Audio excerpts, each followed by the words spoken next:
Last week at the Farm Progress Show, Ames, Iowa-based technology developer SmartAg showcased its AutoCart autonomous technology during a field day demonstration. Constructed as an aftermarket kit, the AutoCart can be installed into the cab of a tractor and synced with the combine during harvest season to give a grower control of two machines from one location.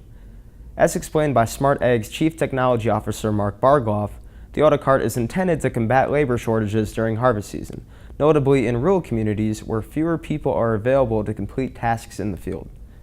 Bargloff says the AutoCart interface is operated through a wireless tablet app, which allows users to track and adjust the speed and route of the tractor. The system's recognition and data collecting capabilities will allow field routes to become increasingly accurate over time. Inside of the tractor system is the controls to physically move a tractor, but also an artificial intelligence engine with capabilities to increase its intelligence over time. So the longer it operates, the more information that we get from the field. Bargloff says the platform works with John Deere 8R series tractors, but developers intend to expand functionality to different types and brands of equipment. Around 10 dealerships have partnered with SmartAg in releasing the platform on a limited scale, including Ohio-based Ag Infotech. Speaking on the value of partnering with SmartAg, Ag Infotech CEO Tim Norris says the advancement of autonomy could shift the nature of his dealership to a service-based focus, working with customers to pre-calculate routes and keep systems up to speed.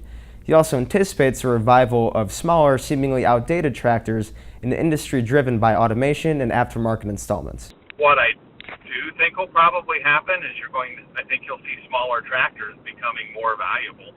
I also kind of think there's a pretty good long-term aftermarket strategy for it, because a good 4240 could become a very valuable farm mainstay implement again. You could have that 4240, no one really cares if it's got a good cab or not. It doesn't really have to have electronics as long as we can put the stuff on it to steer it. Bargloff says a full commercial release for AutoCart is expected in 2019 at an estimated price between $35,000 to $40,000.